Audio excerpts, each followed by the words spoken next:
लोग तो इसी में अपना अमूल्य आयु स्वाहा कर रहे हैं। मैं ये हूं, मैं वो हूं। अपने आप को जानो, श्री जी कहते हैं, पहले आप पहचानो। नाथ फकीरी यूट्यूब चैनल में आप सबका तहे से स्वागत है। धणिए धनवट जे करी, तूता जोने बिचारी तेहा। आ पापड़ी ने परहरी, तू कान करे सनेहा। सुंदर बाई कहे धाम से, मैं साथ बुलावन आई।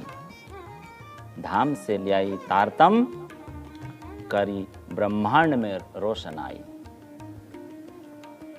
प्यारे साथ जी, पवित्र और सर्वोत्तम भूमि है भारत भूमि, है ना।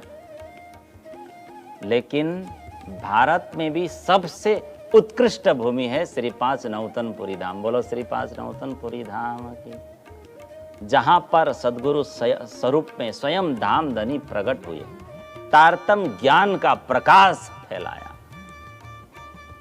इसलिए तो कहा भूमि भली भरत खंड की, भूमि भली भरत खंड की। और इनमें जो ठोर अच्छी, जाको नाम नौतन, पहले बीज उदय हुआ पूरी जहां नौतन। जहां आए उदय हुई, नेह चल बात वतन। तो ऐसा सुअवसर हमें प्राप्त हुआ। ऐसा सुअवसर बार बार आता है। ये मानव शरीर पाना, कलयुग पाना, अखंड निधि को पाना, साक्षात सदगुरु को पाना, नौतनपुरी धाम को पाना बड़ा कठिन है, दुर्लभ है। अखंड निधि तारतम वाणी में लिखा है। ये सुंदर साथ जी, आप लोग धाम धनी के चरणों में बैठकर संसार का खेल देख रहे। कहाँ बैठकर? धनी के चरणों में। इस माया में, छल में अपने धनी श्री श्यामा श्याम को कभी भूल मत जाना। वाणी में उपदेश है, हमेशा सत्य मार्ग पर चलना, सद मार्ग पर चलना। वाणी में लिखा है, ये भौतिक चीजें, सगे संबंधी, रिश्ते नाते, ये कुछ भी अपना नहीं है। कोई नहीं अपना, जगत सब सपना। संसार तो झूठ का पसारा है साथियों। हिरस का खेल है, हिरस चाहना, इच्छाओं का। ऐसी चाहना, इच्छा है ना, वो कभी भी पूरी होने वाली नहीं है। इच्छाएं, वासनाएं किसकी पूरी हुई है? सभी में यही जल रही है धू-धू करके। दावानल बड़े कई भांत, और इसी से सभी पीड़ित हैं, इच्छाओं से, वासनाओं से। कबीरदास जी कहते हैं, माया मरी न मन मरा, मरमर जात शरीर। माया मरी न मन मरा, मरमर जात शरीर। आशा तृष्णा ना मरी, आशा तृष्णा ना मरे, कह गए दास कवि। इच्छाएं, कामनाएं नहीं मरती, ये तो दिन प्रतिदिन बढ़ती ही चली जाती है। कबीरदास जी का कहना है। और की इच्छा लोगों में है ना, हम सब में और पाऊं, और सुखी हो जाऊं। एक बार है ना, एक राजा के पास भिक्षा करने संत पहुंचे भिक्षाटन के लिए, और राजा ने हीरे जवाहरात आदि उनके पात्र में डाल दिया। और देखा ऐसे, पात्र का तो तली भी नहीं ढका उससे तो।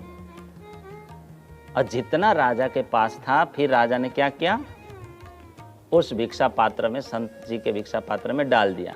फिर भी पात्र खाली रहा। देखा तो राजा ने पूछा आश्चर्यचकित होकर, महाराज क्या बात है, ये पात्र तो खाली दिख रहा है, भर क्यों नहीं रहा है आपका पात्र? तब संत बोले, क्या बोले? हे राजा, मैं तुम्हें समझाने आया हूं, ये तो मेरी चमत्कार है, लेकिन समझ जाओ, जिस प्रकार ये पात्र तुम्हारे कीमती अनमोल खजाने से नहीं भरा, इसी प्रकार राजा जी, मनुष्य की इच्छाएं कभी समाप्त नहीं होती, कभी भरती नहीं, ये बढ़ती चली जाती है। मनुष्य कभी भरता नहीं इच्छाओं से। आप तो राजसी भोग विलास में जी रहे हो, इसमें ज़्यादा मत पढ़ना, ऐसा कहा। इसीलिए प्राणनाथ जी ने कहा माया खेल हिरस का। क्या कहा? हिरस का। देखिए कैसे परमात्मा ने टांगे दी थी, ठीक ठीक चल रहे थे, फिर इच्छा हुई मानव को साइकिल की, साइकिल मिल गई, इच्छा हुई, फिर मोटरसाइकिल की इच्छा हुई, इच्छा बढ़ती गई, देखिए फिर मोटर कार की हिरस लग गई, इच्छा लग गई, मोटरसाइकिल आई, फिर मोटर बाइक आई, फिर मोटर कार आई, फिर एरोप्लेन। ये हिरस का खेल, ये समाप्त होने वाला नहीं है। तो पूर्ण ब्रह्म परमात्मा को देखो, अब निरखो निके कर, ये जो देखन आया तुम, धनी के चरणों में बैठकर खेल को देखो। दिव्य ब्रह्मपुर धाम से हम सभी पहले कहाँ आए? ब्रज में आए, फिर रास में आए, फिर आज इस कलयुग में संसार में आकर दुख रूपी खेल देख रहे हैं। यहाँ पर खेल देखने आए हैं, खेलने नहीं। सबको पुनः वहीं समा जाना है जहाँ से आए। आप पढ़ने तेड़वा आबिया आ दुस्तर माया माहे ओलखीने काओ सरे भूंडा एम थयो तो काए। रास ग्रंथ में कहा श्री जी ने, इस विषम जगत में श्री राज जी स्वयं सतगुरु बनकर हमें बुलाने के लिए आए हैं। हमें बुलाने तेड़वा आएगा। अब धनी को पहचान नहीं करोगे तो कब करोगे? अब पीछे नहीं हटना, धनी की पहचान करना। हम सब सुंदर साथ के ऊपर ये तो धनी ने कृपा किया, कृपा की है। धनी की दया का, कृपा का कोई पार नहीं। आपड़े काजे दे धरिया, श्रीमुख वाणी। परम धाम का नूरी तन को छोड़ दिया श्री राज जी ने परम धाम में, और पंच भौतिक शरीर धारण किया संसार में, और फिर भी हम अधम बने रहे। अभी तक उनको जान नहीं पाए, उनके बारे में विचार नहीं पाए, चितवन नहीं कर पाए। भरम भूड़ो तमे परिहरो, श्री जी ने लिखा, भरम भूड़ो तमे परिहरो जेम थाय अजवालो अपार। बचन वालाजी तणे तू मुलगा सुख संभार। बोलो प्राणनाथ प्यारे की। सुंदर साथ जी श्री जी कह रहे हैं कि माया रूपी भ्रम को परित्याग करो और तारतम ज्ञान रूपी प्रकाश से अपनी आत्मा को जगाओ, और उस अद्वैत सुख, उस सुख को निरंतर याद रखो, उस धाम को निरंतर याद रखो। मुलगा सुख संभार। ऐसा नहीं करोगे तो श्री जी ने कहा परम धाम में धनी के सामने मुख उठाकर कैसे देखोगे? के ही पेरे मुंह उपाड़, अहीं आव्या न ओलख्या पछी के ही पेरे मुंह उपाड़। इसीलिए भरम भूड़ो तमे परहर, ये हमें मानना है। जेम थाय अजवालो अपार, ये माया रूपी भ्रम जो हमारे मन में है, सुंदर साथ जी, हम जो सुख दुख का अनुभव करते हैं ना, ये सब अहमता और ममता के कारण ही करते हैं। बिल्ली घर में आती है कभी कभी और चूहों को मारकर पकड़कर खा के चली जाती है, तब हमको कोई दुख नहीं होता, देखिएगा ध्यान से। लेकिन वही बिल्ली जब आपके घर में कोई पालतू पैरट हो, उसको पकड़ के ले जाए अथवा दूध पी ले, तो अपार दुख होता है। क्यों दुख हुआ? चूहे को पकड़कर मारकर खा जाती तो दुख नहीं होता, और पक्षी को आपने जो पाला है उसको पकड़ कर ले जाती है तो दुख होता है। दूध पी लेती है तो दुख होता है। क्यों? क्योंकि उस चीज में हमारा ममता है, ममता लगाया है हमने, और चूहे में ममता नहीं है, भले खाए। मन यही कहता है कि ये चीज मेरा है, ममता है ये, और चूहा मेरा नहीं। मन कह दे चूहा भी मेरा है तो दुख होगा, तो ये मेरी है ना, इसी से दुख होता है। चूहा मरता है तो दुख नहीं होता, पेरट मरता है तो दुख होता है, दूध पी लेती है तो दुख होता है। तो मन ही ममता और अहमता खड़ा करता है। रात को 11 बजे आपके घर में कोई अनजान साधु महात्मा आ जाए और रसोई बनाना पड़े तो मन आपका खट्टा हो जाता है। सभी का नहीं होता, अमुक अमुक का। लेकिन 12 बजे के बाद भी अगर आपके मायके से आपके घरों से कोई आते हैं तो आप उसको आओ आओ आओ कैसे स्वागत करते हैं, उमंग से खाना बनाते, प्रेम से बुला के बिठाते हैं, टीवी दिखाते हैं, आग्रह से खिलाते हैं टेबल में बिठाकर। ये देखिए मन का खेल है ना। ये मन ही है, मन ही बांधे मन ही खोले, मन तमा मन उजास। मन ही भारी है, मन ही हल्का है ना। यही मन भारी भी है, यही मन हल्का भी होता है, यही श्याम यही सफेद भी होता है। तो संसार के सुखों के पीछे जो भटकते हैं, आंतरिक सुखों के पीछे दौड़ते नहीं, तो फिर मोह ममता के चक्कर काटने पड़ते हैं। हम अंतर से सुखी होंगे तो सही मायने में सुखी होंगे, है ना। संसार का सुख अशांति की आग जलाती है, आंतरिक सुख आनंद रूपी वर्षा कराती है। तो आनंद मेળવવા માટે बाहर जो है साधन उसमें फाफा मारवानी जरूरत नहीं। या तो दुख ज મળે છે, आनंद नहीं मिलता, दुख ही दुख मिलेगा। बाहर भटकेंगे क्या मिलेगा? दुख। એટલે ભીતરમાં ડૂબક્યું કરવું, અંદર ઉતરना चाहिए। इंद्रियों જ્યારે अंतर्मुख થાય ને ત્યારે आनंद મળે। इंद्रियां जब अंदर लौटे, मन को मोड़ो भीतर की ओर और शांत हो जाओ, तब हमें शांति मिलती है। એટલે मन જ્યારે अंतर्मुख થાય છે ને સાથીઓ, ત્યારે જ એને चेतन परमात्माનો स्पर्श થાય છે। अंतर्मुखी को ही परमात्मा का स्पर्श होता है।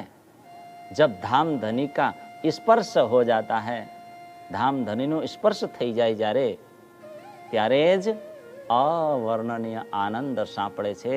उनको अखंड आनंद, वर्णनातीत आनंद, असीम आनंद में वो प्रवेश करता है। अने अंदर थी मळेलो आनंद ज कायम टके से, भीतर से मिला हुआ आनंद ही हमेशा रहता है, वही नित्य है। बाकी तो संयोगजन्य सुख है, नित्य सुख नहीं है। भोगनी भूख होय छे विषयोनी पाछळ, और भोगनी भूख ज मोटो दुख है। विषयों के पीछे भागेंगे तो दुख मिलेगा, ये बहुत बड़ा दुख है। महामती कहे माहे पार खोजोगे, तब जाए आप खानो। बहिरंग दृष्टि को छोड़ो, जो लक्ष्य है उसको मत भूलो। आत्मा तत्व को खोजो, उसको मत भूलो, तो अपने आप की आप पहचान कर सको और अपना मूल स्वरूप परमात्मा को आप पा सकोगे। तो बाह्य जड़ात्मक पदार्थों में हमें भटकना नहीं चाहिए, इसमें हमें उच्च भाव नहीं रखना चाहिए। पार्थिव पदार्थों के प्रभाव में लोग बह रहे हैं, इसलिए दुखी है। श्री जी कहते क्षण एक विलंब न कीजे, तब तो लीजे जीव जगाई। क्षण एक विलंब न कीजे, तब तो लीजे जीव जगाई। अरे धाम धनी इसी तन में छिप के बैठे, कहाँ दूर है वो, पहचान करना है। छेड़ मात्र भी हम देरी न करें, पहचान करें, उनकी शरण लें, ऐसा कहते हैं श्री जी। जीवात्मा को जगा लो। मैं नहीं कह रहा हूं, महाप्रभु श्री प्राणनाथ जी हमें उपदेश दे रहे हैं। आप ये मत समझना कि प्रकाश आनंद बोल रहे हैं, श्री जी बोल रहे हैं। लोग जप तप होम यज्ञ कितने कितने कार्य करते हैं परमात्मा को पाने के लिए, लेकिन अंदर लौटते हैं। तीर्थों में घूम घूम कर परमात्मा को खोजते रहते हैं, गुफाओं में झापाओं में जाके तपस्या करते हैं, लेकिन हृदय गुफा में नहीं लौटते, नहीं प्रवेश करते। इसलिए श्री जी कहते हैं पहले आप पहचानो। अहर निष्प्रीते प्रेम सो रमिए, तीर्थ एणी पेरे होए। स्पष्ट बता दिया, परमात्मा आत्मा तत्व में छिपे हैं और परमात्मा को तीर्थ में जा जाकर खोज रहे हो। तीर्थ में जाना चाहिए, ऐसा नहीं है कि नहीं जाना चाहिए, वहाँ भी है, लेकिन यहाँ है तब वहाँ है।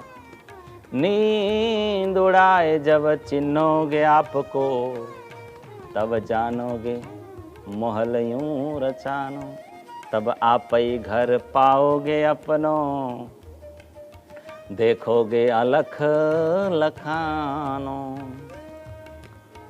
अज्ञान, मोह, ममता, माया, जड़ता, निंद्रा तंद्रा, इसी में हम पड़े रहेंगे तो फिर मैं कहाँ से आया हूँ, जाना कहाँ है, इस संसार के साथ मेरा क्या संबंध है, नाता है, इन बातों का हम कभी विचार ही नहीं कर, फुर्सत ही नहीं मिलेगा।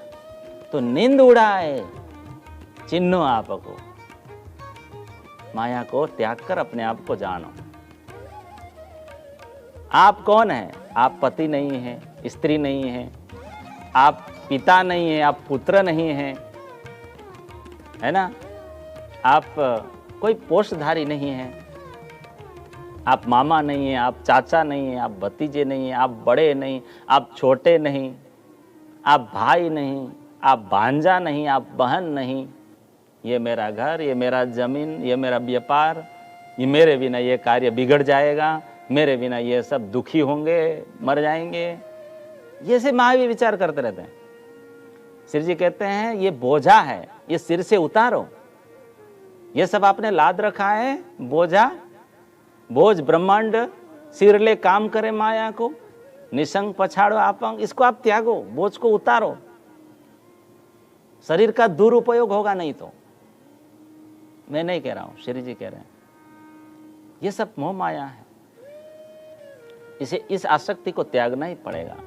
जैसे सिंह का बच्चा है ना साथियों, मैंने सुनी थी, वो बकरों के साथ रहता था जन्म से ही, और वो अपने आप को मानता था बकरा। सिंह का बच्चा क्या मान रहा है? जन्म से रहने से बकरा। अब एक दिन दूसरे सिंह उसमें आया और परिचय दिया, बच्चा मेरी शकल और तेरी शकल मिलाकर देख, फिर बाद में बकरों की शकल देखना, तू हमारे जात का है। उसने जाके पानी में देखा, जब सिंह के बच्चे ने उसी प्रकार शकल की परीक्षा की, पानी में ऐसे देखा, तब उसका मैं बकरा हूं ये मान रहा था ना, ऐसा मानना छूट गया, भूल गया। तब उसी सन उस दल को छोड़कर, बकरों का दल छोड़कर अपने जाति में जाके मिल गया। बोलो प्राणनाथ प्यारे के। तो इसी प्रकार हम सबको श्री जी परमधाम में मिलाना चाहते हैं। तारतम ज्ञान, ब्रह्म ज्ञान द्वारा मोह, ममता, अविद्या रूप निंद्रा को आप पहले त्यागो, फिर आत्मस्वरूप में प्रतिष्ठित हो पाओगे। अपने आप को जानोगे नहीं तो कैसे प्रतिष्ठित हो पाओगे? तब जाए आप ओल खानो। जब जानोगे अपने आप को, मैं बकरा नहीं, मैं सिंह हूं, केसरी सिंह, इस शरीर के साथ कितना संबंध है, इस संसार के साथ क्या संबंध है, ये जो ऐश्वर्यपूर्ण भवन बंगला आपने बना रखा है, धन संपत्ति आदि से कितना संबंध है, तब पता चलेगा मैं यहाँ का नहीं हूं, है ना? मेरा आत्मधाम संसार से पृथक है, अलग है, हद पार बेहद है, बेहद पार अक्षर, अक्षर पार वतन। तब फिर मूल घर परमधाम की प्राप्ति अवश्य हो जाएगी। ये चिंतन करना पड़ेगा, है ना? हम धाम धनी से मिलेंगे तब उनसे भेंट होगी हमारी। श्री जी ने कहा आप ही घर पाओगे अपनो, देखोगे अलख लखानो। तो सुंदर साथ जी, पंच भौतिक शरीर का एकमात्र आधार आत्मा है, और आत्मा के आधार धाम धनी है। जब ये ब्रह्म सत्ता आत्मा शरीर से निकल जाती है तो क्या होता है? शरीर का नाश, कोई अस्तित्व नहीं रहता, इसको लेके जला देते हैं। एक आत्मा के सिवाय इस शरीर के आसपास कोई अटकाव, कोई सहारा, कोई टेका नहीं है। एक आत्मा ही इसका सहारा है। ये निकलता है तो ये धड़म गिर जाता है। तो इसी आत्मा के द्वारा आप ब्रह्म तत्व के ऊपर विचार करो, जल्दी से। गिर जाएगा शरीर तो क्या करोगे? आपको तो तारतम्य ज्ञान, अखंड ज्ञान दे दी गई है। श्री जी कहते हैं तारतम्य ज्ञान से परब्रह्म का यथार्थ ज्ञान कर लो, अज्ञान से मुक्ति पालो, अपने आप को जानो। कहां से आया हूं, मरण पश्चात कहां जाऊंगा, कभी विचार नहीं किया। करो, अखंड ज्ञान, तारतम्य ज्ञान के द्वारा आत्मा की परिचय प्राप्त करो। मरने के पश्चात ये कार्य नहीं हो सकेगा। श्री जी कहते हैं पीछे ढूंढोगे घर अपनो, तब कौन ठोर ठहरानो। जब बैलून है ना, बैलून में से गैस निकल जाता है, उड़ता हुआ बैलून में से, तो वो बैलून नीचे आता है कि और ऊपर जाता है? नीचे आता है, पतन होता है। गैस के आधार पर ही तो बैलून ऊपर चढ़ता है, उड़ता है, बच्चे उसके साथ खेलते हैं, और गैस के निकल जाने पर बैलून अधपतन हो जाता है, नीचे गिर जाता है ना। ऐसे ही सत्ता आत्मा निकल जाए शरीर से तो ये क्या हो, इसका तो कोई मूल्य नहीं रहेगा। तो इसके पहले इसको जान लें। वास्तविक स्वरूप की पहचान हमें पहले ही कर लेनी है। हमें कहाँ से आया हूँ, वैकुंठ से आया हूँ, स्वर्ग से आया हूँ, नीच योनि से आया हूँ, कहाँ से आया हूँ पहले जान लें। श्री जी कहते हैं पहले आप पहचानो, पहले आप पहचानो। मैं किस धाम से जुड़ा हूँ? परम धाम से आया हूँ। कौन मैं कहाँ को कहाँ से बिछोड़ियो, कौन भोम ये छल। सुंदर सा जी शास्त्रों में है ना, स्वर्ग से आने वालों में 4 चिन्ह बताए हैं। जो स्वर्ग से आते हैं ना, उसके स्वभाव में 4 चिन्ह होते हैं। वो बहुत दानी होगा, दान धर्म अपनाएगा। दूसरे चिन्ह, वो बहुत मीठा बोलेगा, मधुर वचन। तीसरा चिन्ह, वो देव पूजा करेगा, देव पूजक होगा। तीसरा, चौथा, गुरु ब्राह्मणों में खूब नम्र भाव रखेगा, संतों की जो पूजा पाठ करेगा वो। अब इससे भी विशेष ज्ञान, ध्यान, भक्ति, ये तो ब्रह्म सृष्टि में होती है ना, उससे भी विशेष होती है। तो वो परम धाम से, उसको परम धाम से आया हुआ मान लेना चाहिए। अगर आप दानी नहीं हो, आप मधुर भाषी नहीं हो, है ना, अगर आप देव पूजक नहीं हो, और आप संतों को, गुरु को, ब्राह्मणों में श्रद्धा नहीं रखते हो, तो समझना चाहिए, शास्त्रों ने कहा है, कोई निकृष्ट योनि से, स्थान से आप आए हो। वो आत्मा इस मनुष्य तन में प्रविष्ट हुई है। बोलो प्राणनाथ प्यारे की। अब आगे अपना कल्याण किस में है? वो आपके हाथ में है। वही कर्तव्य कर्म करते जाना है आपको, ऐसा शास्त्रों ने कहा है। इसीलिए स्वामी जी ने जगत जीवोद्धाराय हम सबको बार बार कहते हैं, पहले आप पहचानो रे साधो, पहले आप पहचानो। 2 बार कहा, 2 बार कहा, बार बार कहता है। प्रथम अपने आप को, प्रथम अपने आप को जानो, दूसरों को नहीं। मरने से पहले निश्चय कर लो साथियों, श्री जी कहते हैं कि मुझे किस मुक्ति धाम में, मुक्ति स्थान में जाना है। ये 5 भौतिक शरीर है साथियों, एक दिन गिर जाएगा। ये तो मकान है, इसको एक दिन खाली करना ही पड़ेगा। खाली करने से पूर्व ही कहाँ जाना है? मुक्ति स्थान निश्चय कर लेना ही कल्याणकारक होगा।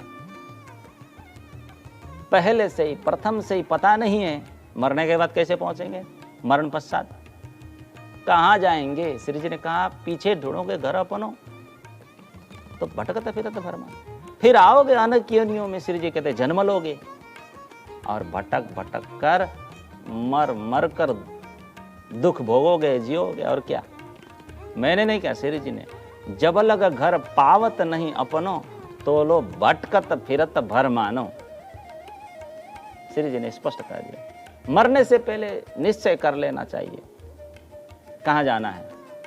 पीछे ढूंढोगे तो कहाँ जाके ठहरोगे। जैसे उदाहरण, किसी एक व्यक्ति ने कोई एक शहर में एक मकान किराए से ले लिया, बहुत 10 साल रहा, 10 साल रहा, और मकान मालिक ने आकर एक दिन उससे कहा आप चले जाओ, अब इसको हम गिराएंगे। उस व्यक्ति ने मकान से निकलने से पहले क्या किया उसने, बाजू में एक मकान किराए से रख लिया, बुद्धि लगाया। अब बाद में मकान को उसने खाली किया और उस मकान में अपना जो सामान जो थे उससे निकालकर किराए के मकान में रख लिया और स्वयं जाकर आराम से रहने लगा। ऐसा करना है हमको। वो व्यक्ति सुखी होगा ही होगा, लेकिन कोई अन्य मकान उसने किराए से प्रथम न रखे बिना ही उस पूर्व मकान से ही सामान निकाल दिया होता, उस मकान को छोड़ दिया होता, तो बताइए आप, वो व्यक्ति, वो सज्जन कहाँ जाकर ठहरेगा? रास्ते में। वो सामान कहाँ रखेगा? उसको थोड़ी देर तो दुख हो, कष्ट होगा ना,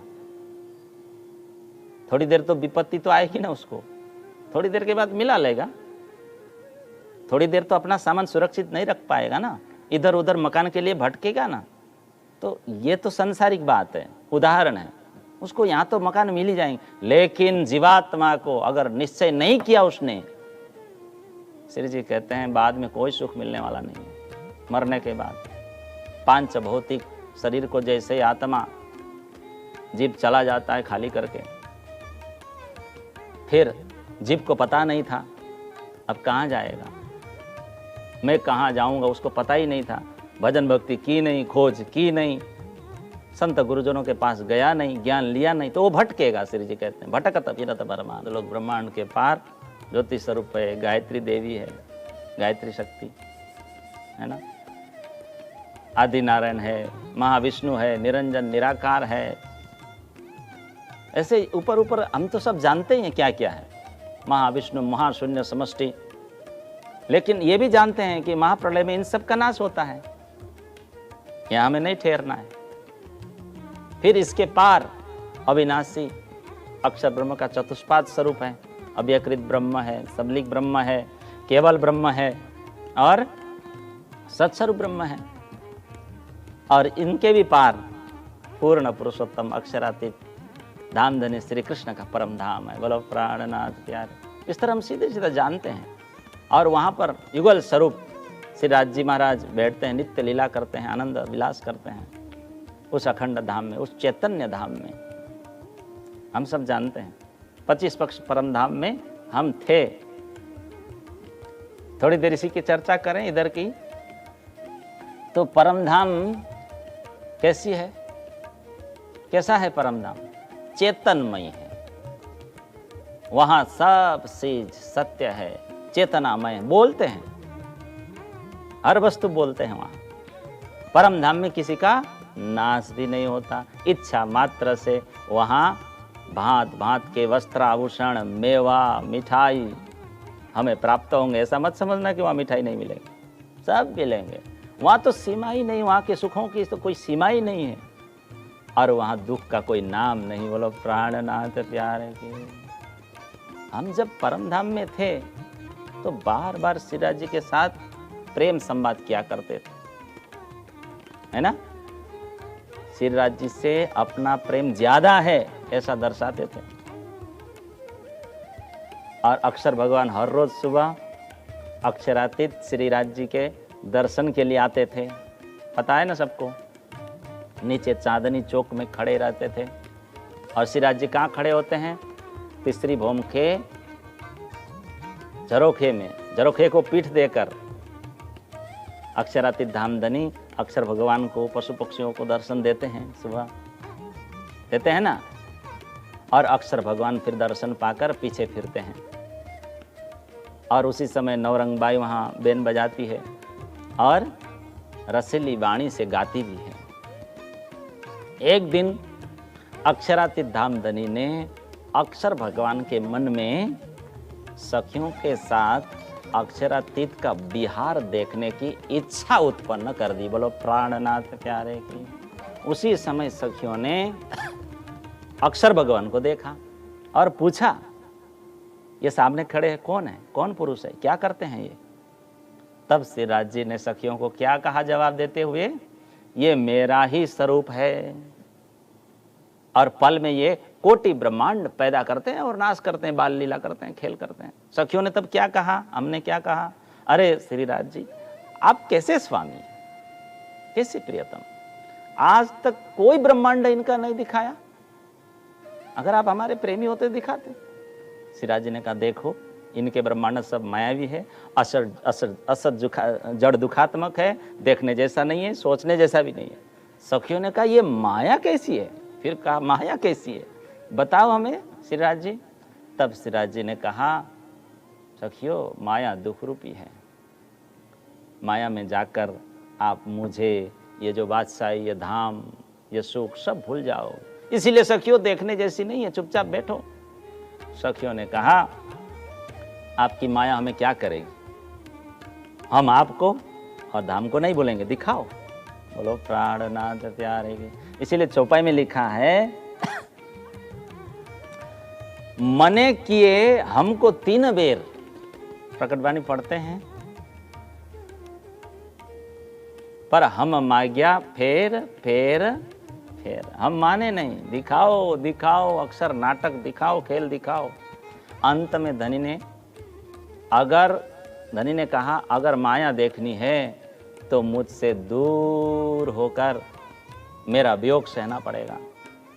तब सखियों ने कहा हम आपसे दूर होना नहीं चाहती, हमें परम धाम में बैठा कर ही माया दिखाओ, यहीं बैठी देखनी है। अब धनी ने सब सखियों को फिर कहाँ बुलाया, मूल मिलावा में बुलाया, जो रंग महल की प्रथम भूमि में 4 चौरस हवेली के बाद की जो 5वीं गोलाकार हवेली जो है उसके अंदर बुलाते हैं धनी, और सबको वहां बिठाते हैं। और श्यामा जी के साथ स्वयं सिंहासनस्थ विराजमान हो गए, और सखियां गोलाकार 3 हार में बैठ जाती है।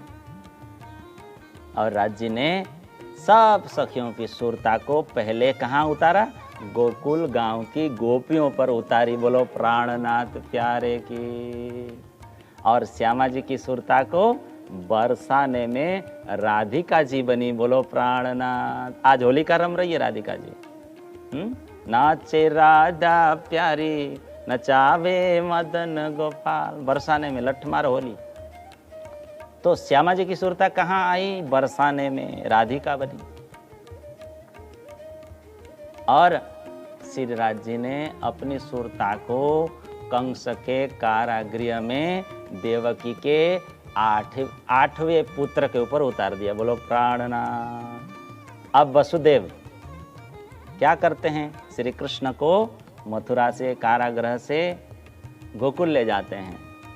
कहाँ, यशोदा जी के पास, और वहाँ छोड़ देते हैं। और यशोदा की बेटी योग माया को लेकर आकर फिर जेल में भर्ती होते हैं। फिर कंस ने उसको मारना चाहा देवी को, फिर वो देवी उड़कर आसमान में चली जाती है और देवी बोलती है तेरा काल तो पैदा हो गया है, हो गया है। देवी ने, अष्टभुजा देवी।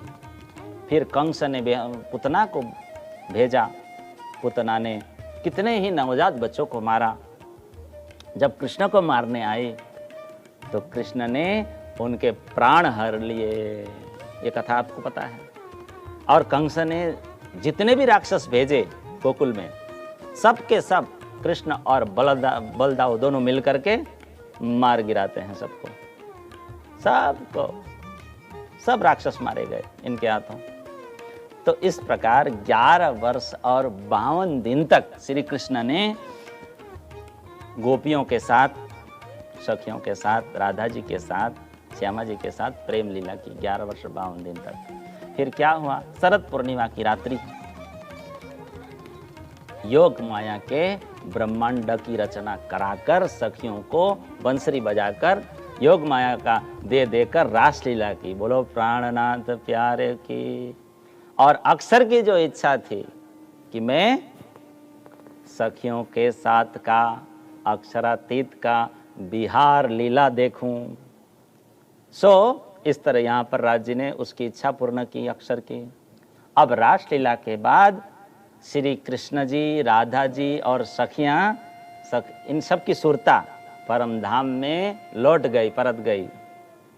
मगर ये संसार में दुख देखने की जो सखियों की इच्छा थी ना, वो पूर्ण नहीं हुई, शेष मन में रह गई। तो वो पूर्ण न होने से श्रीराज जी ने भांप लिया, जान लिए, तन की जाने मन की जाने। फिर राज जी ने हमको फिर इस संसार में भेज दिया। तो वो सखियाँ कौन है संसार में आई हुई कलयुग में? हम सब सखियाँ अभी सत्संग सुन रही है, बोलो प्राणनाथ प्यारे की। और हमें माया का दुख रूपी खेल देखकर हमें फिर से वापस परम धाम जाना है, अपने आप को पहचानना है। यहां जोड़ दिया मैंने, देखिए फिर से खुद को पहचान कर फिर से धाम धनी के साथ प्रेम विलास खेलने के लिए परम धाम वापस जाना है। जाना है कि नहीं? अब मुझे तो सुनाई नहीं देता। जाना है, क्यों नहीं जाना है? क्या करेंगे संसार में? हम अपने मूल वतन परम धाम धनी अक्षरातीत श्री कृष्ण को यहाँ न भूलें। भूल गए थे, है ना? साक्षात सदगुरु आए, धाम धनी ने सदगुरु को भेजा, श्यामा जी को भेजा और हम सबको याद दिलाया। परम धाम जाने का मार्ग प्रेम लक्षणा भक्ति हमें प्रदान की।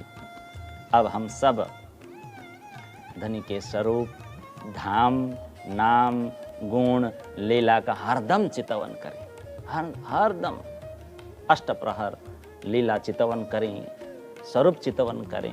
परम धाम में श्री राज श्यामा जी सुबह कितने बजे जगते हैं? 6 बजे जगते हैं। और ऐसा सोचिए वो जग गए हैं। अब सभी सखियां राज्य के पास आई हुई है, प्रणाम कर रही है। मैं ही हूं वो सखी, राज श्यामा जी के पास बैठी है और श्री राज श्यामा जी को देखकर सखियां आनंदित हो रही है।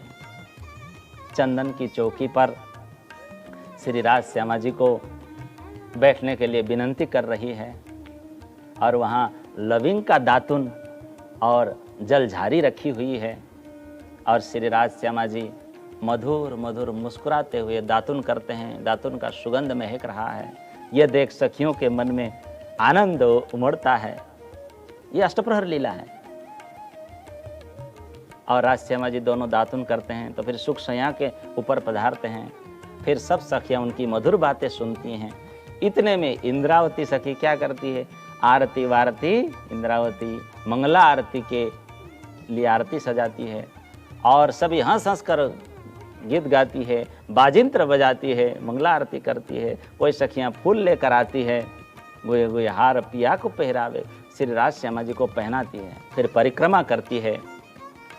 फिर मूल मिलावा में स्थित राज श्यामा जी के स्वरूप का ध्यान करते हैं। श्री राज जी एवं श्यामा जी प्रथम भोम में स्वर्ण सिंहासन में बैठे हैं, विराजमान हैं। इनके 6 पांव और 6 डांडे हैं, है ना? एक एक डांडे में क्या है? जवेरात के 10-10 रंग झलकते हैं और दोनों स्वरूपों के ऊपर 2 छतरी है और छतरी के 4 और जवेरों की झालर है। 6 डांडों पर 6 कलश है ना? और 2 बड़े कलश 2 छतरियों के ऊपर है। ये 8 कलश स्वर्ण के हैं। सिंहासन के ऊपर सुंदर बिछाना बिछाया है। इनके ऊपर एक गादी, 2 चाकले और 5 तकिए हैं और श्रीराज जी एवं श्यामा जी दोनों चाकले पर विराजमान है। हाँ, कितना सुंदर। इस तरह हम सुबह शाम दोनों स्वरूपों का ये दृश्य को चित्त में धारण करें और अपने आत्मा को फिर फिर इन दृश्यों में गोते लगाते रहें। फिर फिर आत्म को दीजिए, आत्मा से न्यारण कीजिए। 24 घंटे स्वरूप को ना भूलें, फिर फिर दर्शन करें, क्योंकि हमें मूल घर परम धाम में वापस लौटना जो है, इसलिए हर दम उनका चितवन करना चाहिए, ध्यान करना चाहिए। चितवन करेंगे, गुणानुवाद करेंगे, भजन करेंगे, जप करेंगे, है ना? उनके पाद पंकज में कोटान कोट दंडवत करेंगे, उनकी परिक्रमा करेंगे तो जीवात्मा का कल्याण हो जाएगा। जीवात्मा संसार से बंधन मुक्त हो जाएगा और धाम धनी की कृपा हमारे ऊपर सदा सदा बरसती रहेगी और हम धाम धनी के पास होते जाएंगे, नज़दीक होते जाएंगे और हम आत्मा से उनका महसूस कर पाएंगे। तो हम सभी के प्रति आभार व्यक्त करते हैं। इन्हीं चंद शब्दों के साथ मैं आप सभी से आज विदा चाहता हूँ। अंत में आप सभी से एक निवेदन कर दूँ, अगर प्रवचन आपको अच्छी लगी हो तो इस वीडियो को लाइक करें और शेयर कीजिएगा, कमेंट करके अपनी बात बताइएगा। अगर आप चैनल पर नए हैं तो चैनल को लाल बटन दबाकर सब्सक्राइब करना मत भूलिएगा और ऐसे ही सत्संग सुनते रहिएगा हर रोज़ प्रतिदिन।